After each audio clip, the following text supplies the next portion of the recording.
Hi, and welcome back to another Koi Perspective podcast. This week again, I'm joined by Si and Dave. How are we doing? Yeah, not too bad, mate. Not bad. Good to see you both.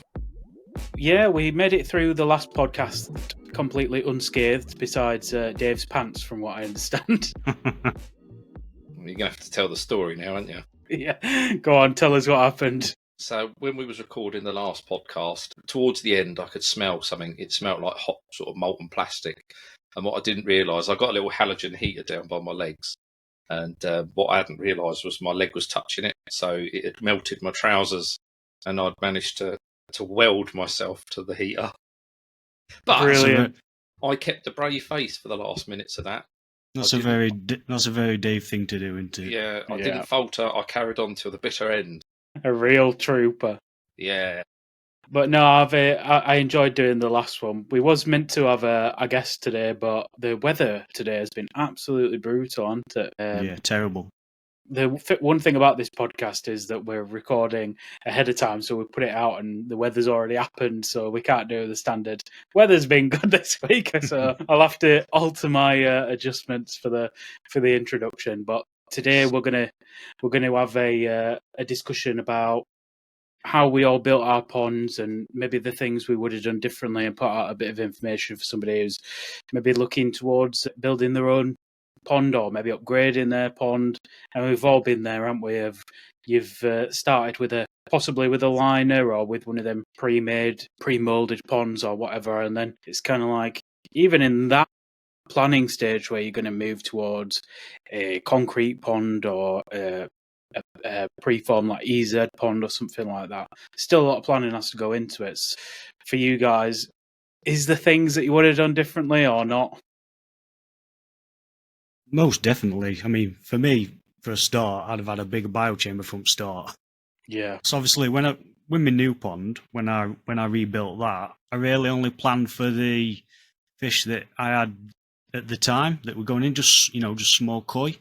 So I didn't really think too much about the size of my biochamber at the time. So ultimately, I ended up with a small biochamber with not that much media in it, really. So yeah, definitely I'd have gone with a bigger biochamber to, think about the future of the pond. That statement they say, think of it and then double it and then double it again, is really true, isn't it? Whatever you go with, whether it be the gallons or litres or the fish you're going to have in it, whatever it is, just like quadruple it in your head, including cost. Quadruple the cost, because it spirals massively when you're building a pond. The one thing though for me is, like, I would love a bigger pond, don't get me wrong. But then I also think how much extra it cost me to heat it, like at this time. Yeah. And say if I had 2,500 gallons, but I went to 5,000, I think my heating bill would be quite substantially bigger as well. And I don't know if I'd be prepared to like take that on. I don't know if I could. I think at the point of which I'm at with the hobby, for example, is that I'll buy, 3 or 4 tosai. And that is probably all I can afford anyway to like grow in 1 year, and then add on top it extra heating costs. I don't know if I could afford 8 tosai a year and the additional heating costs as well. So sometimes I do wonder if the other way around. Obviously, the advice is go bigger, but I guess you've got to look at it as well and go bigger, but only if you can afford it as well, because you've got extra filtration as well. There's no point going bigger and then underdoing your filters, is there either? No. I think if you're quite new to the hobby as well, jump into. So if I think back to 5,000 litres I had with my first serious pond, if I think now, could I have handled 15,000 litres when I had that level of experience? I don't think I could have done. I think if I jumped straight into 15,000, I would have had more problems. And again, where do you stop? I think it's a bit like a drug, isn't it? Koi keeping. I think you always want more. I think if you'd gone 10,000 gallons, you'd want 15,000 gallons. If you went 15, you'd want 20. I think it's just one of them hobbies that just spirals out of control. It's a drug, definitely a drug. Most definitely. I think for me, one of the best top tips that I could give is that I wasn't willing to sacrifice on my filtration, and so I'd moved from the liner pond with a pressure filter. And then I upgraded to pump fed multi-bay was my kind of progression, and then really didn't see any astronomical benefits from that. Just on that, Joe, shall we have a 30-second appreciation for the multi-bay filter? Because doesn't matter how far we get in technology, whenever I go to a pond and I say to them, wow, your water clarity is fantastic, the amount of times they've gone, yeah, I run a multi-bay. Yeah. And I wonder how much of that is because of the hands-on element of it, where you're more hands-on and you're looking after your water better because of that.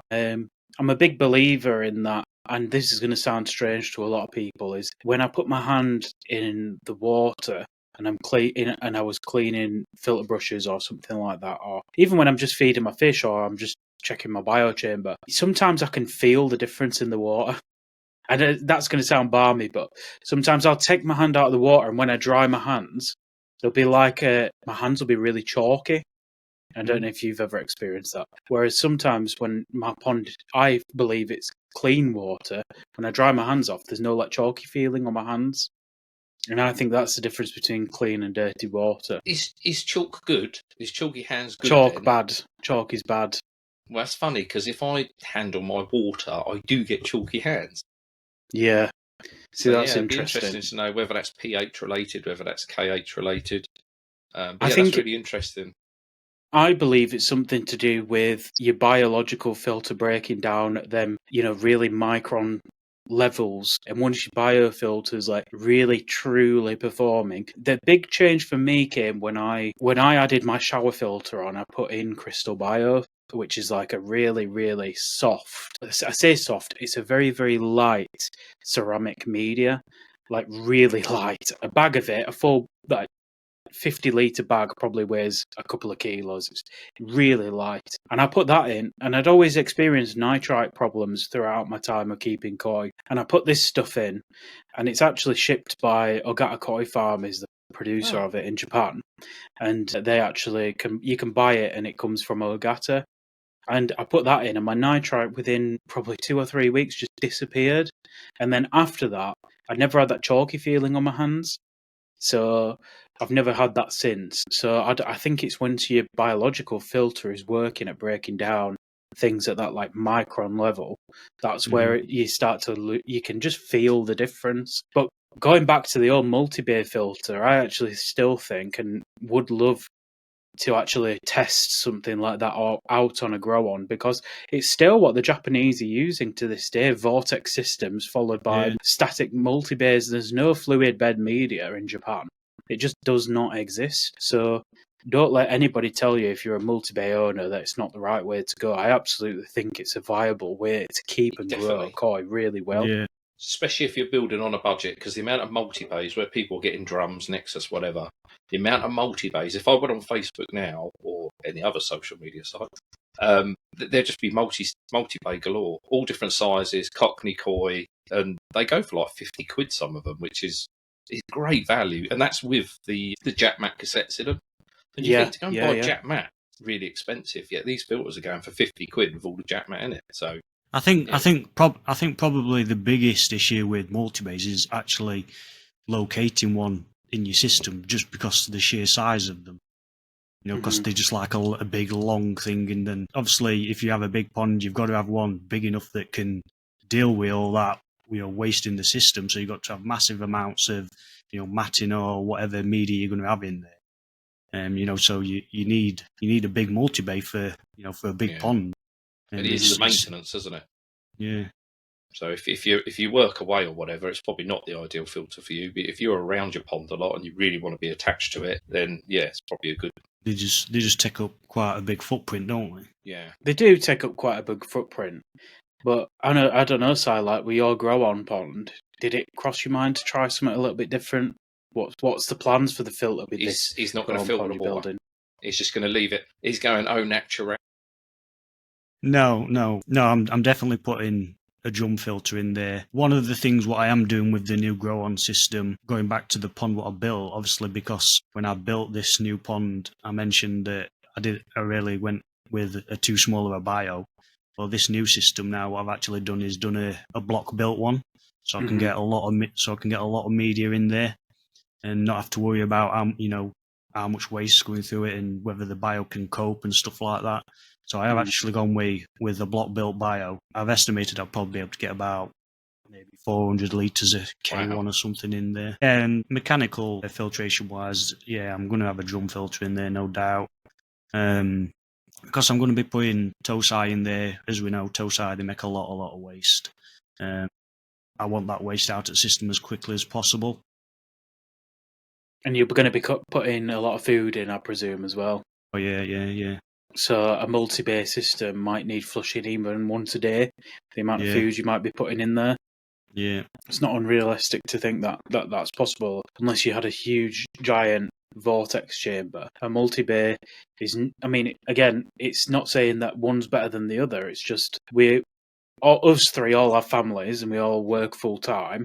And the idea of then coming home and then, having to go out and drop the multi-bay and then clean the brushes every day in Especially like a Tosai feeding environment it's not ideal, is it? Yes, wind and rain this time of year. It's 5 degrees, and you got to go out there. You got to get your hands in a multi-bay. It's not something I could do personally. What? You go on. No, go on, Dave. Carry on. No, you go. No, I was just gonna say what I've actually done with the biowatts on my pond at the minute is because it's got such a small footprint. What I've actually done to try and get the most media in there that I can is I've actually put in some of those Awaza pond pads, just because the sheer amount of surface area that they've got on them. Then obviously it's like I think I read that 10 litres of pond pads had something like the equivalent of maybe 40 litres of K1 or something like that. That's really good. Yeah. Is that the Awaza pond pads? So it's a good way of getting a lot of surface area in a small space. Yeah, see, I'd love to know more about the Awaza products, because I can't remember who it was that told me that those pond pads should only be used in like an Awaza system. And I thought, well, that's a bit bizarre. I don't think that's the case. I mean, you don't say K1 could only be used in a Nexus system, like, for example. No. But those Awaza pond pads are, they look really interesting. I can't see why they're not as good as, because the actual for anyone listening to this that can't see the hands that I'm making, they're like circular discs, aren't they? And it's almost like a porous plastic in the middle, right? Yeah. And they all float around, but there's less like crashing action. Would that be right, Simon? Yeah, definitely. So whereas with the K1, it's more of the filter media is constantly bashing up against each other, and we talk about this podcast is about what would you do differently. I think for me, I would possibly be looking to move away from aerated moving beds personally. You think? Yeah. See, I've recently gone to a combi, haven't I, from a Nexus? Yeah. And I have to confess, I've only got up to about 130 litres so far. But in my Nexus, I had nearly 230, 240 litres. And I am missing the bio side. When I was trying to really, really heavy feed, because I've got a lot of fish in my pond, when I was trying to heavy feed my nitrites and that, I never had that with a Nexus. Whenever I tested my water, I could guarantee ammonia, nitrites, they wouldn't be showing. It'd be really good, consistent levels. Since I've had the combi, I know it's settling in and it's going to take a long time. But yeah, it's not as consistent as I had it with the Nexus. I do miss that feeding chamber. When we went to Cuttlebrook recently, Mark showed us around, and if you ever get the chance to go there and look at his filtration setups, they are like DIY Nexus.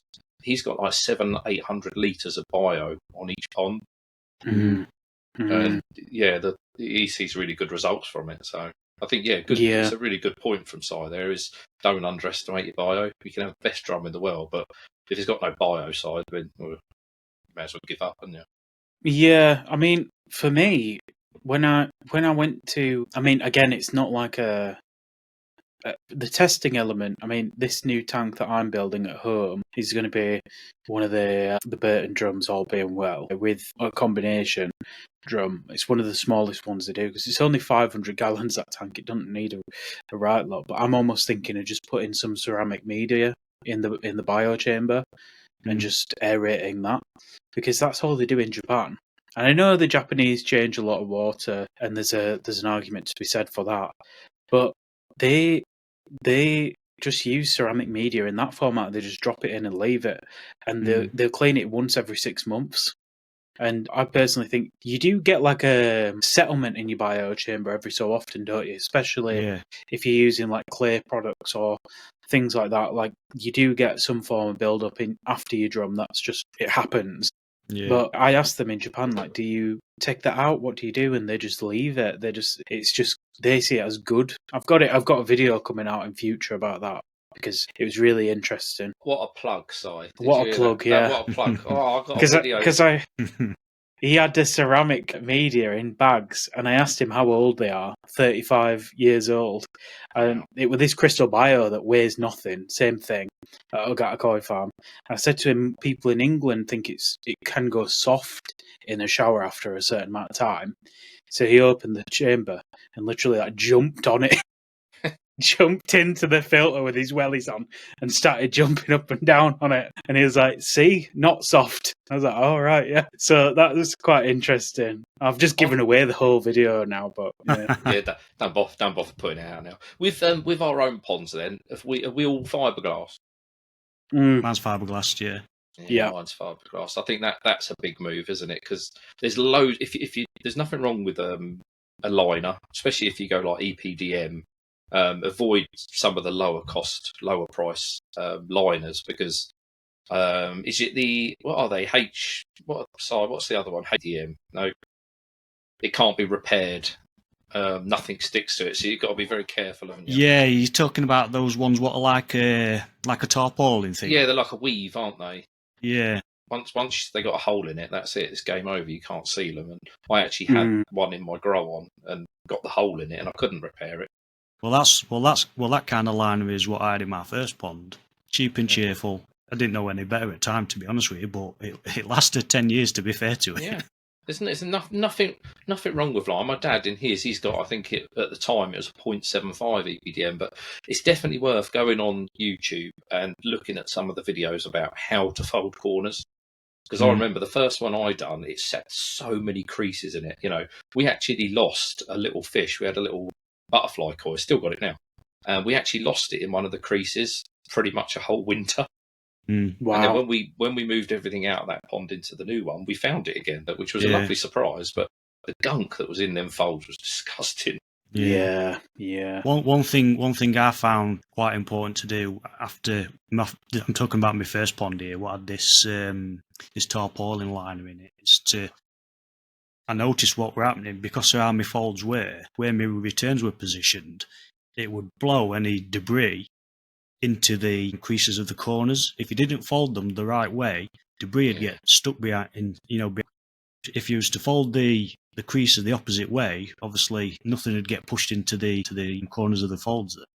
My last little grow on, where I had the four corners, like you said, exactly the same. The direction of my water wasn't conducive to the folds, so everything got pushed. I ended up having to put 4 air stones, one in each corner, just to keep the crap out of the corners. It was a nightmare. That's why I ended up ripping that setup out, because it was, again, you learn, don't you? I looked at it and just saw every rookie error I could have made. I've made. Just rip it out and start again. Yeah. But I think one of the things I want to touch on today as well with this is that there was one point in my life whilst I've had this koi pond that I thought about moving house, and I think the idea of leaving all of this cost behind, the brickwork, the glass, the fiberglass and that kind of thing, is really daunting. Somebody said to me the other day that, I'm going in EZ pond so that way when I move house I can just take it with me. And I actually thought about that the other day and thought, is that the way to go? What's your guys' thoughts on that? It depends if you want to pay 4 times for your pond. So the advantage for going blockwork and fiberglass, I did 15,000 litre pond, including filtration, for £6,200, I think it was.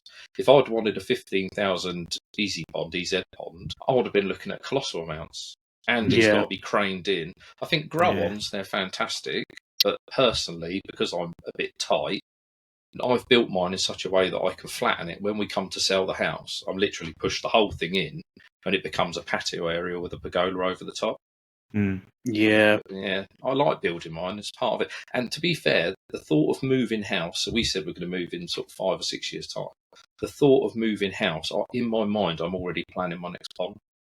Yeah. I can't wait. I can't wait to leave this one behind and go and build another one. So what will you do different? Bigger, 25,000 litres is my goal. I always forget his name, the BKS guy.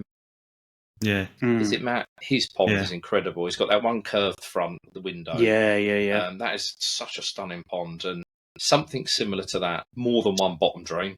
Still a raised pond or an in-ground pond? I always say I would love to go in-ground, like proper natural style, but the OCD for cleanliness in me would probably go raised again. It's controlled. It's a controlled environment then, isn't it? With the in-ground ones, you got stuff gets in them, and I've got 2 dogs that would love to get in it, so it's probably not. I would love a natural-looking pond though, but I don't think that would ever happen. Yeah, I about went. you? Sorry. Joe. What's your next pond look like? To be honest, I hadn't really given it much thought. I think 3,000 gallons, 4,000 gallons would be probably absolute maximum for me in terms of running costs and things. I think longer rather than deeper, 100%. Yeah. I think give the fish as much swimming space as possible, because fish don't care about depth, especially if you're heated. If you're unheated, you need the depth, absolutely. And I would have there's a lot of debate whether or as to not people like returns at opposite ends to create like one return at one end, one return at the other to create like a vortex, in the pond, so that the thought being that the bottom drain pulls from the bottom, the returns are swirling the water in the pond to create like a vortex to the bottom drain for all the waste. Do you know what? That's exactly what I've got, Joe, and it renders. So I've got one of them. What were the fad at the time? What were the bottom drains? Spin drifters. Spin drifters. I've got a spin drifter, and where my returns come in either end of the pond and cause a vortex, it plays havoc with my spin drifter. Yeah, because it's trying to swirl anyway in a tornado effect, but it causes a swell. So what I end up with, probably, I think there's a lot of people out there with spin drifters that have experienced it, and it's one of the things I would do different. I wouldn't have a spin drifter at the bottom, and what you end up with is just lots of big bubbles rather than them nice fine bubbles. Yeah. While we're talking on long ponds, there's 2 ponds that always spring to mind. The Quenicoi main ponds. They are handsome, aren't they? And the other one was, do you remember we went to the koi collection? Yeah. And he's got that big long pond, doesn't he? Yeah. Yeah, just seeing the fish able to sort of majestically swim up the middle of the pond towards you is it's awesome. He's got an underwater camera on that one as well. Yeah. It was it was really nice ponds, really nice. I think it's important to have a place in your pond that's not like a water turbine for the fish. I think especially in night times, fish don't go to sleep, but they do have resting periods, and they need resting periods to just go dormant essentially. And if your water is just so rapid all the time and they can't do that, I think that can cause you problems. So I think it's important to have some form of resting place for the fish. I'm not saying seeing them sitting on the bottom all day, just being dormant, is okay, but definitely on a night time. I mean, I'll go out and there's a quiet place in my pond, and they all kind of huddle in one area of the pond, just being dormant on a night time. I suppose that then brings in nicely return heights. Because I know that I've spoke to a few people that are going to bottom returns only. See, that doesn't make any sense to me. That just because of the reason if you've got bottom returns, they're closer to your bottom drain, and so you're more likely to be sucking clean water through your bottom drain than dirty water, if that makes sense. I know one is a company and the other one is a hobbyist that have gone to low. And when we say bottom, it is literally pretty much on the bottom of the pond. One brick course. From a dealer's point of view, it might be nice to keep the bottom of the ponds nice and clean, but other than that, I can't see any major benefits in that, personally. See, I've got what I call a mid-return, but it's not. I wish I'd gone a bit lower, so it is truly mid-return. That would have been lovely. I have seen some people return showers through in-wall returns. Have you seen that? So if they've had a shower filter, it comes down onto a spigot and then comes in the side of the pond wall. And I quite like the idea of that. So it's almost like aerating the water that's going back in the pond. So they'll have a 4-inch pipe at the bottom of the shower filter that then just connects into the side of the pond. I quite like that idea rather than having a blade on the top of the pond wall. Yeah, see, Koi Water Barn, above their returns, they always have an air stone. No, below their returns, sorry. So the air returns, hits the return, or air rises, hits the return. And then what were those other things that I really rate but can never remember the name of? The drawing air. Venturi, there we go. I had a Venturi on my second pond, and that was brilliant in the summer. That was really good. But no, I think for me, I would also, the advice that I'd give to anybody, what I'd do differently is that don't be afraid of buying second-hand equipment either as well. Like for me, I wouldn't have been able to afford my Profi drum brand new.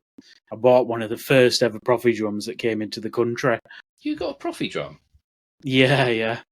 Oh, I know. We're not worthy, Si. They are lovely drums. That visit you did, it's absolute Koi, wasn't it? Those Profi drums in that reception area, my word, that is a quality bit of kit, isn't it? Yeah, but they are really good, and the after sales is good as well. You know, if a drum is what you're after, look on the second hand market, especially with pond closures these days. Are that there's quite a lot of them, so you can generally pick up quite good equipment on the second hand market. But what about you, Si? Did you buy all your stuff brand new or second hand or? Yeah, it was all all brand new. Yeah. When I switched over from my first pond, when I rebuilt everything is about. I upgraded a lot of filtration anyway, because on my old pond I had an easy pod that then went through a Econobead. I think it was a EB50. I think it might have been. And then it was a really simple setup. It was just easy pod, pumped through Econobead, through a UV, and then back to pond. So a really simple setup. But then when I built my new pond, I just wanted a system that was not fully, self-cleaning, because drum filters, there's always maintenance to do on them. They're not fully autonomous. You've got to do work to them as well. But because I'm out a lot at work, I needed something that's going to take care of it, do the bulk of the work while I'm out, and that was just the way to go for me. Yeah, no, I get that. So I bought everything new. A drum filter. Okay, it's not the fanciest drum filter in the world. It's one of the budget drum filters, a lower end drum filter. But I knew what I was buying. Actually, it's worth saying, sign it. Anyone, because people say, "Oh, that's a budget drum," but that's been a really good drum, isn't it? Yeah, it's not caused me any issues, to be fair. Once I'd got it set up initially, got the float switch set up correct, because that's the main thing with drum filters, is getting your float switch set right. Now that that's been set right, it's run pretty flawlessly. It's I've not had no issues with it. Touch wood as up to yet as such. I had a fuse blow in the control box, but other than that, it's not really caused me any issues. So, how often does yours clean? Well, this is the thing with these drum filters, with the Filtro one that I've got, is you can't set it to clean. Like with the Awaza ones, you can set them to clean every so often, can't you? Yeah. I'm not sure whether you can do that with other drum filters, but with mine, it pretty much just cleans when it needs to clean. Yeah. Depending on how high you've got the float switch set. Yeah.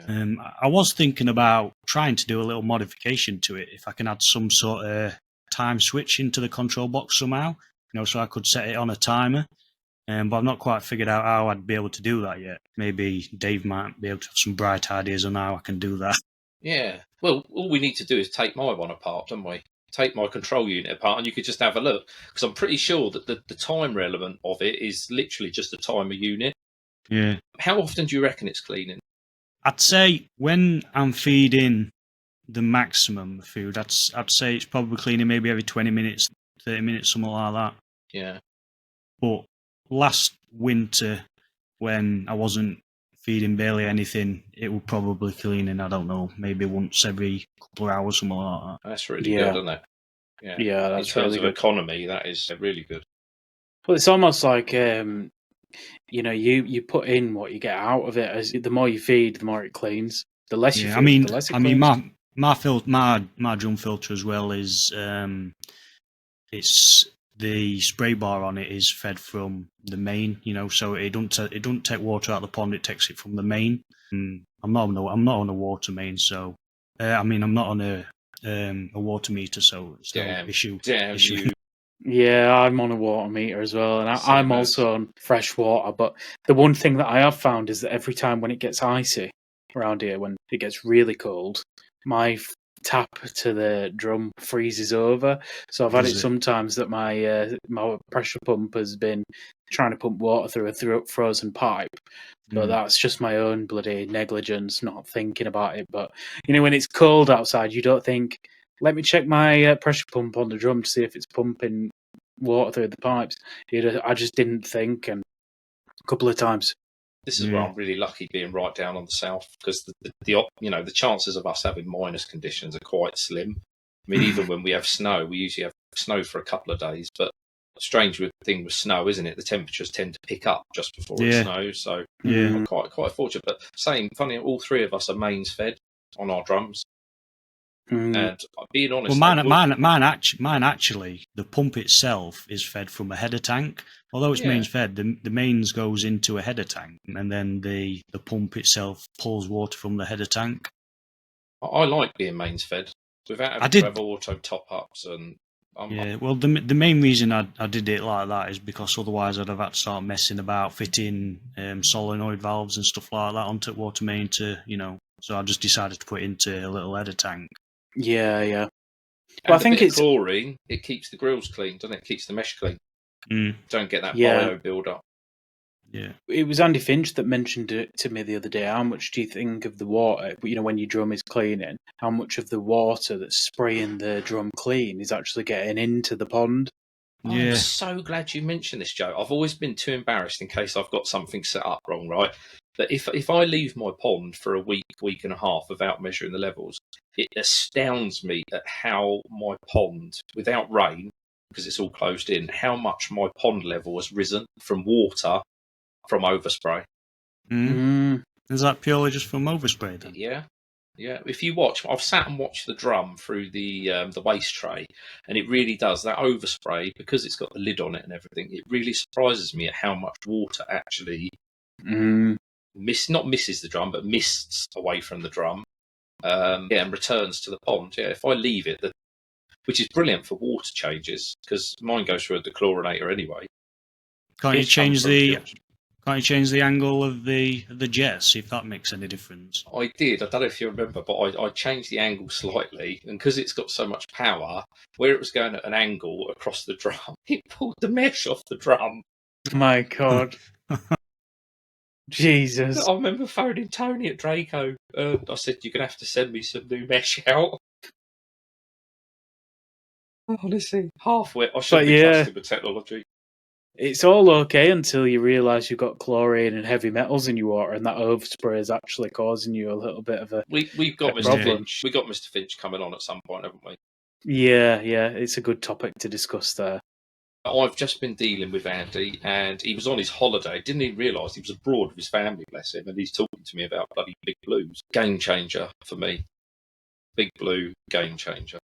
So that's the other thing as well, is what would we do differently? I think that's been a proper learning curve, is that the investment in the actual filters of the pond, I think I've probably spent the same on the filters of my tap water as well.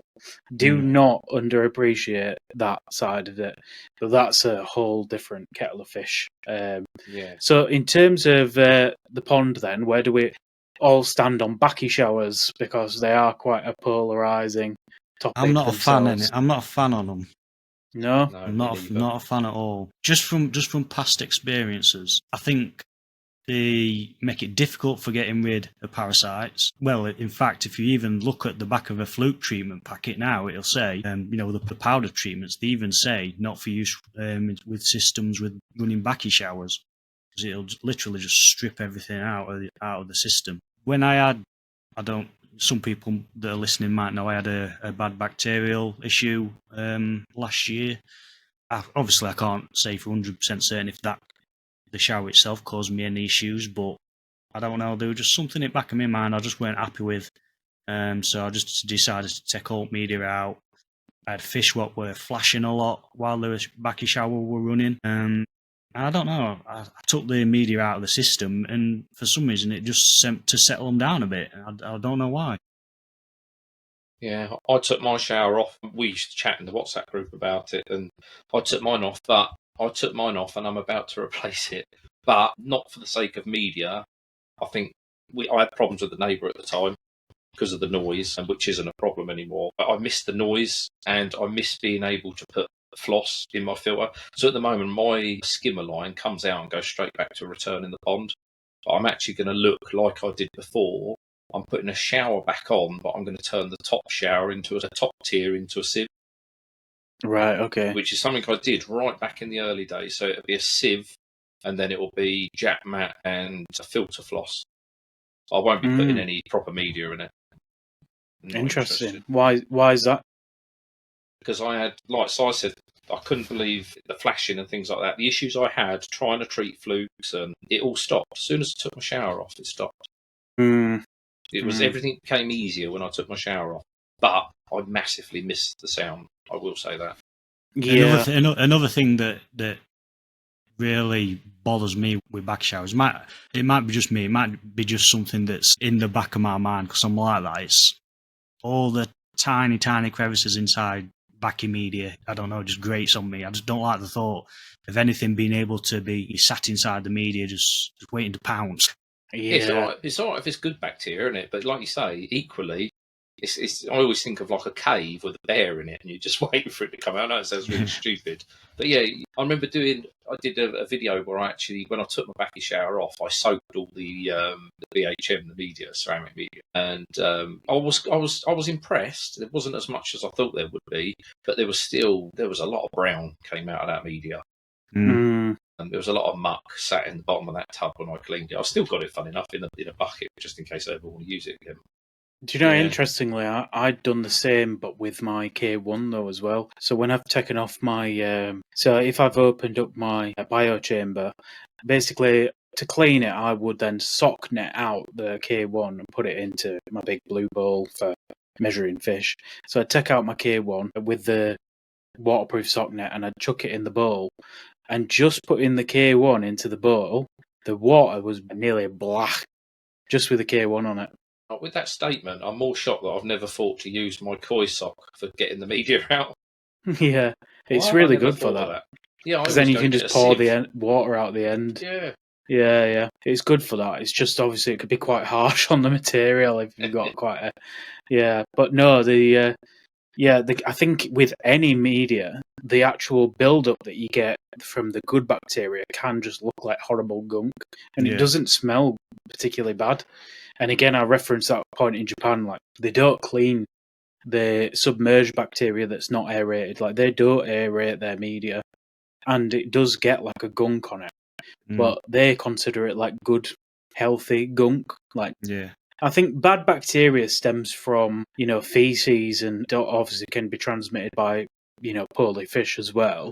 And it can be quite daunting. I think then you get, obviously, you've been through it, and the idea of not being able to see what's in your Bakki shower can probably just give you a little bit of anxiety in that respect. But I don't think it's necessarily bad. I wouldn't want to put someone off having a perfectly clean biochamber. Like I've seen biochambers that absolutely look disgusting, but then the water is absolutely crystal clear. Yeah, I tell you what, Tim Waddington's Nexus. Yeah, I look at his filters, and as someone with a bit of OCD, it drives me mad. But he is living proof, isn't it? If you look at his water, the amount of fish that he puts in those ponds that go through the ponds, he is living proof. And same when I visit Koi Water Barn and when I go and see my local dealer, I look at their Nexus and I think, oh my God, this would give me nightmares. But their water is fantastic. Yeah, crystal clear.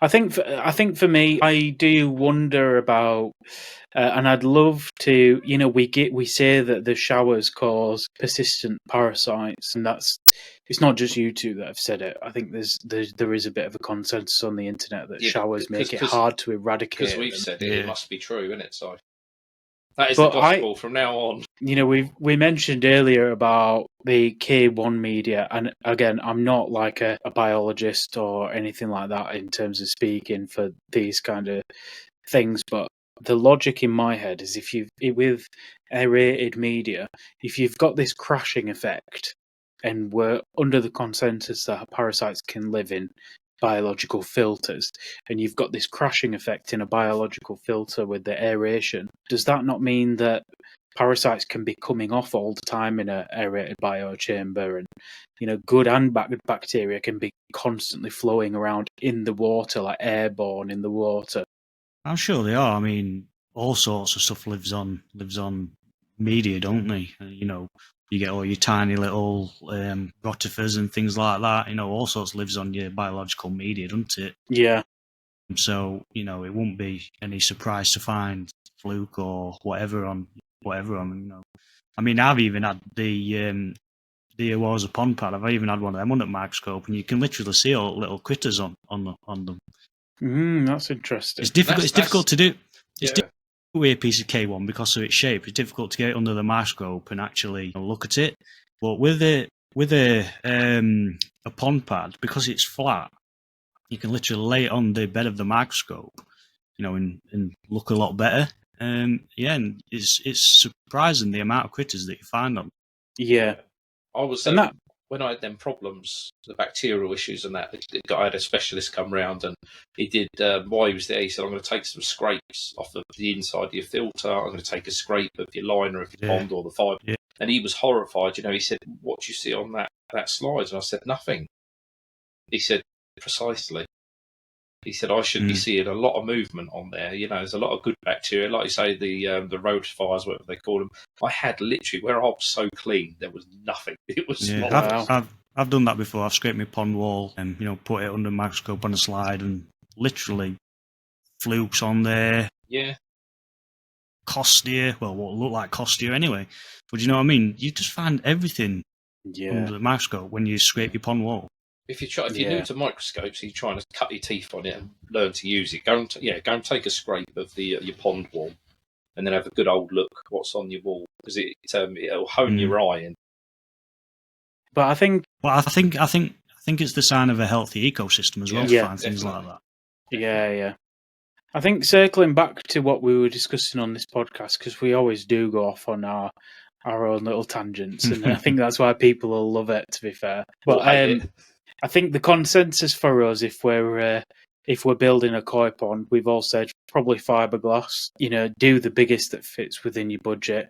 We're all advocates of the drum filters here, but we've also said if money is tight, multi-bay system is an adequate thing if you're willing to put the time in. What I probably would say is anyone that's listening that's probably just getting into it, I probably wouldn't advise to go with a fiberglass pond straight away. I'd probably say start out with a liner pond, see how you like the hobby. Big price difference, isn't it? I mean, you look to do a liner in my pond I've got now, probably would have been £300, I suppose, fitted myself, plus a bit of, probably used a bit of old carpet or underlay. But I think I was £1,200 to fiberglass my pond, so it is a huge difference. And the other thing is, if you're starting out in this hobby, with a liner, you can roll it up, throw it away, or sell it when you're done. Once you've got fiberglass, anyone that's tried removing fiberglass from a pond, it is a filthy job. So it's very much permanent. There's nothing worse than spending a ton of money on something and then falling out of love with it and then thinking, look at that money I've wasted. Yeah. And I think there is a misconception of people coming into this hobby. I know I did it. So one of the first reasons why I built a pond was to de-stress from work. And you learn very quickly, actually, it's not a de-stressing environment. It's completely the polar opposite. Yeah. But I wouldn't change it. And the other thing that I would do is, as a personal thing, is not have an infinity edge window. Personally, I think the infinity edge window is one of the worst things I could have done, because having the water surface so close to the top of the glass, fish jump, don't they? I mean, we can all sit here and say fish jump, and the amount of times I've through other conditions, but it's given me sleepless nights. I think I wrote an article in a previous magazine about because my water were getting bad. I'd literally find it hard to sleep because my bed is right next to the window, which is near my back garden. Well, you're next to the pond window. Your bed is in the garden next to the pond window. It would be if I lost any more fish. I think my wife would have me sleeping out there, to be honest. But there were a point where when I knew my fish were not, if they had parasites or I just treat them, I'd really not be able to sleep at night because if I heard the slightest splash, I'd be wide awake and I'd be jumping up to the window in the box of shorts. Don't they? Koi do. They do. I can hear mine jumping around. Not jumping around, but they... Just this splash. Sometimes they just spook, and I mean, mine suck on the skimmer trying to find food in the skimmer, and that sometimes sounds like they're jumping. And so, like on a night time in the summer when it's a bit lighter at 10 o'clock at night or whatever, and I'm going to bed, and I hear a noise, with that infinity window gives me like that bit of anxiety. If you can build your pond walls higher than the level of the water that you go into, it's well worth the investment in a couple more layers of breeze block or whatever easier with a sleeper pond, isn't it? But if you're doing dense blocks, you then got to have a lintel above it, which is a bit of a or you go with a frame. What about sloping floors? Sloping floors. I didn't do floors. No, mine's flat. I think if you're looking at it at such a point where you're looking at sloping floors, I mean, mine's completely flat. And I think so long as your fish are healthy and you're well stocked, the fish will swim around on the bottom of the pond. Yeah. And just the movement of the tails on swimming around is enough to guide any debris to the bottom drain. Yeah. Don't overthink it is my advice on that one. It's definitely come the fashion, hasn't it, to split it into the 4 triangles and have each side falling in. Because I think I'm right in saying the EZ ponds or easy ponds, they're sloped, have a slight slope, yeah. I suppose I would say it probably depends on the footprint of the base of the pond, though, as well. To be fair, if it's quite a wide pond and you've only got maybe a couple of bottom drains in the middle of the pond, then I suppose depending on how wide it is, then it could help a little bit at least to maybe have a slight slope to them. I don't know. I'm not one to like say you need one bottom drain per X amount of gallons or whatever. But for me, my pond length is 4 meters, and I'd have one bottom drain. If it was 8 meters long, I would probably have 2 bottom drains because it's just the sheer length of floor space. You need a strong pull, and you need long. I am an advocate for a long, long and not wide pond. I don't know what the word is. You like a long and narrow length, Joe? A long and narrow length, yeah. I'm not for the girth. I would completely agree with that. I would prefer a longer pond. See, I'm 3 meters wide. What am I, about 4.5 long? And I think to myself, I wish I'd sloped the floors, but I think that is to eradicate another issue that I missed. Was I probably should at 4.5. I wish I'd put 2 bottom drains in. Yeah. But yeah, I'm with you. I would like, and again, going back to like the main ponds at Quenny and the collection, long. They are hugely long ponds. Not so wide, but really nice and long. So they get a real lick on, don't they, the koi then? I also think one of the things that I would change is that I probably wouldn't have a skimmer line. Now, do you two have skimmers? I've got a skimmer. Yeah, I've got a skimmer. In fact, well, when the shower was on, the shower was literally fed from the skimmer. Literally just skimmer, pump to shower. And that's just how it were. But, I mean, to be fair, my pond is quite sheltered. It don't really get that much debris on surface, so I could probably, in theory, get away without a skimmer. Yeah. Does yours get scummy? When I look at mine at the weekend, I do look at it. I think that thing is disgusting. It's minging. Yeah. It's full of floating turds as if I've been feeding heavily. Yeah. And I look at it, I just think, that can't be healthy. No, I kind of think the same. But what I'm not a fan. Go on, Joe. Sorry, I was just saying I'm not a fan. Yeah. Now, what I'll do with mine now is because my skimmer's not, because my shower's not on now, it's literally just moving water, just keeping water circulating. Yeah. And so it goes through my skimmer. My skimmer's got a piece of a jack matting in it, stop any solid particles, falling into it and going through a pump or whatever and getting mashed up. But it literally just pulls water through it and then just literally goes round and back into the pond. Yeah, it's got a right flow on it. Pulls right flow down pond. Fish love it. It's brilliant for treating as well, because that's the first, like even with the pond detox, that's one of the places I pour it, because it goes straight round into the inlet and then circulates around the pond. But yeah, I do, when I look at it at a weekend, I think that is just disgusting. And you got to clean it out. And I have a loo brush. I go around the edges with a loo brush, and no, I don't need one, so I probably would. And the thing is, if you look at a lot of it, I think it's pushed up off the bottom by your bottom drain, aerated bottom drain. I know a lot of people, sorry, actually, you're one of them, aren't you, that turn their bottom drains off, the air. Well, yeah, I've not had my bottom drain air on for God knows how long now. And a few sort of, not pros, but real keen hobbyists have said to me, it's one of the best things they've done, because what was happening was the bottom drain air was just pushing muck off the bottom, and then it ends up in the skimmer line. Genuinely, it does. You know when you get a koi, when you feed them, one does a turd, and then all the others assume that it's food, and then just mangle it to bits. Yeah. And you watch it come up in the bubbles, and it pushes into the skimmer, and I do think to myself, I should really turn that off. I've got a couple of koi there. If I turn the air off, they know it's off and will flash on the bottom drain until I turn the air back on. Yeah. I mean, for me, I'm not a big... I fitted an aerated bottom drain. Having hindsight, I wish I didn't, because I'd prefer just like the spin drifter one that I got is such a flashing point because it protrudes from the pond, which is a bit of a nightmare. Yeah. I have seen the bottom drain that EZ Pond have done, which is properly cracker, mint. Isn't it? Yeah. That's what Keith's got in his Easy 750. That bottom drain that's flush fitted. That is, what's it called? The Storm.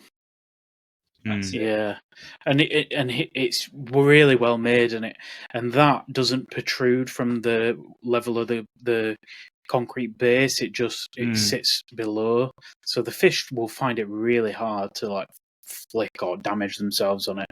Yeah, but I even then, I would prefer a bottom drain that was just flush and not aerated as well. Just with like a metal grid would be ideal for me. Maybe with an air bar or something could be good. I've seen a lot of the products that Brendan is doing at Aeration systems. I don't know if you've seen like the air bars that he's doing and the upgraded like Nexus's systems and things like that. So they've got air bars for Nexus. Seen them at the last couple of shows, and it's some really good stuff, haven't they? Really nice. Yeah.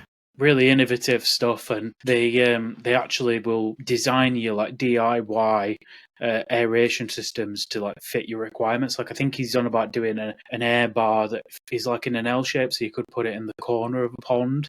Well, that's nice. So if you've got a feeder in the corner, so it drops and then the aerator pushes it out from the corner. So there's some really, really niche, nice products that he does. That goes back to a skimmer. On an auto feeder, I have to have an air stone by my skimmer to push it away from the skimmer. Otherwise, you put £3 worth of sake in there, and then you go fishing it out the skimmer about 3 hours later. Yeah. Very true. But there we are. We've pretty much... I mean, it feels like we talked for 15 minutes, and then I look and we've discussed it for an hour. Nah, so there's like... It feels like an hour. I can't wait to get away. Brilliant. But I hope that anybody who's listening, who's considering building a pond, has found this interesting. If anyone wants to ask any questions for us to answer, we'll probably culminate quite a few questions at some stage and do like a bit of a Q&A for people to submit questions and get some answers. Be interesting. I think there'll be some criticism because not everybody agrees on things. Like tonight, we've talked about showers, we've talked about skimmers. All three of us, funny enough, have agreed. Well, that's the beauty. Well, that's the beauty of it, though, isn't it? Yeah. Everybody's got wide opinions. That I think that's the beauty of it. It's unusual that all three of us have agreed on everything tonight, but we did say along the way there's going to be plenty of debate, isn't there? Yeah, I think obviously, I mean, I've criticised the floating biobed, the aerated biobed, sorry, which is really controversial. And I run that as well, and pretty much everyone in the country runs one of those at the minute as well. So I think every pond is different, and people have different ponds all around the country, and what works for one might not work for the other. People have different lives, as what we've discovered today. Like, we all have families, us three on here. If you have more time, if you may be retired, for example, you might be able to spend more time at your pond and be more hands-on. But by all means, submit any questions for us, and we'll be having some experts on in different fields. If you want to drop me an email, my email will be in the description. I thought we were the experts. But yeah, no, it'd be good to get some questions on and do a Q&A at some stage. And yeah, if anyone's enjoyed this, feel free to go and hit Simon up at Up North Koi Pond YouTube channel and Dave at Eden Koi YouTube channel. They both got their own channels, and you can see their pond builds and what they've done with their own systems a bit more in depth on there as well. Thanks, Joe. And yeah, obviously, if you subscribe to this channel, you'll be able to see more like this. I'm also getting this on Spotify, Amazon Music, and other podcast apps, so you can listen to it in the car, on your phone, on the train, wherever. And I'll be doing, I always do a free monthly magazine on the first of the month, every month, at thekoiperspective.com. So go and check that out. Unbiased review, it is an awesome online magazine, digital magazine. It is very good. 50 quid in the post, Dave. Thanks for that. All right, mate. Brilliant. Thanks, guys, for coming on, and we'll see you next week on the Koi Perspective podcast. Thanks again. Cool. Cheers. Laters. Cheers. Yeah,